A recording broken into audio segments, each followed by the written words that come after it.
Fighting performances with the bat from Ravi Bopara and James Foster kept Essex in their latest LV County Championship match at Grace Road against Leicestershire after the home side's bowlers had threatened to put their side on top.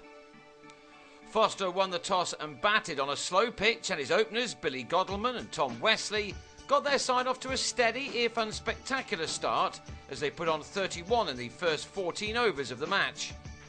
Wesley survived a difficult chance at short leg before he edged Wayne White into the safe hands of Will Jefferson to go for 6, made in an hour at the crease.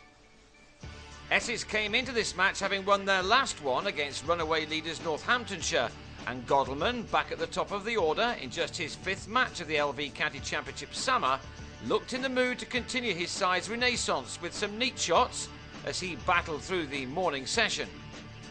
Life was tough for the bowlers, and so acting captain Andrew McDonald would have been disappointed that this appeal for a catch behind did not go in his favour. However, Leicestershire did go into the lunch break in good spirits, having finally got rid of Godleman in the 26th over. It took a brilliant one-handed catch by Tom New to see the back of him for a patient 39. That gave Harry Gurney his first wicket of the summer in what was his first 4-day game, as he was in for Matthew Hoggard, and he nearly had another before the break, Bopara showing some good judgment.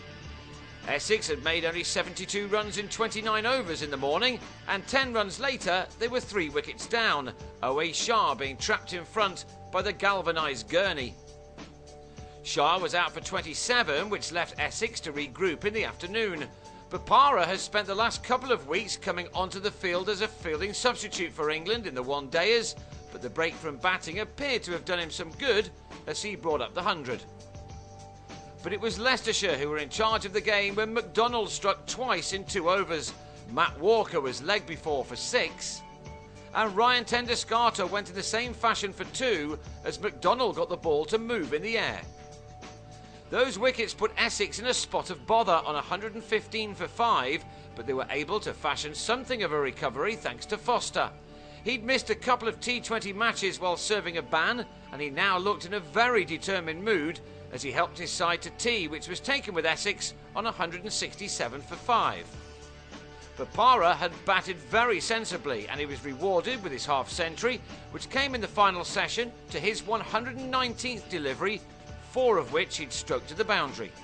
A few Grace Road pitches have offered these spinners some assistance this summer, and as the first day wore on here, it appeared that this was one of those pitches.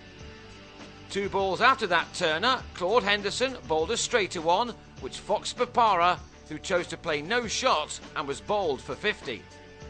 That ended a 6-wicket partnership of 54, but the next one didn't last as long.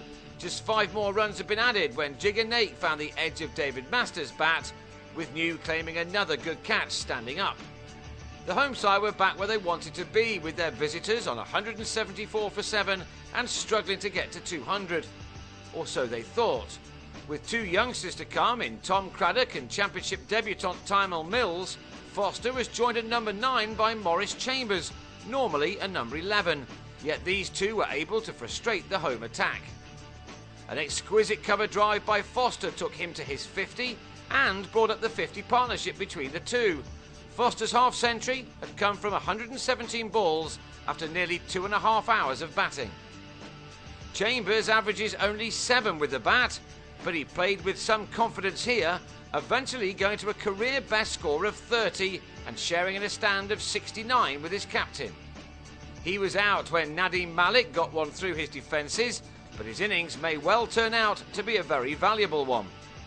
Bad light brought an end to play 4 overs early, by which time Essex had reached 248 for 8, with Foster still there on a top score of 58. He will hope to eke out as many runs as possible with Craddock and Mills on the second morning, before seeing what his bowlers can make of this pitch.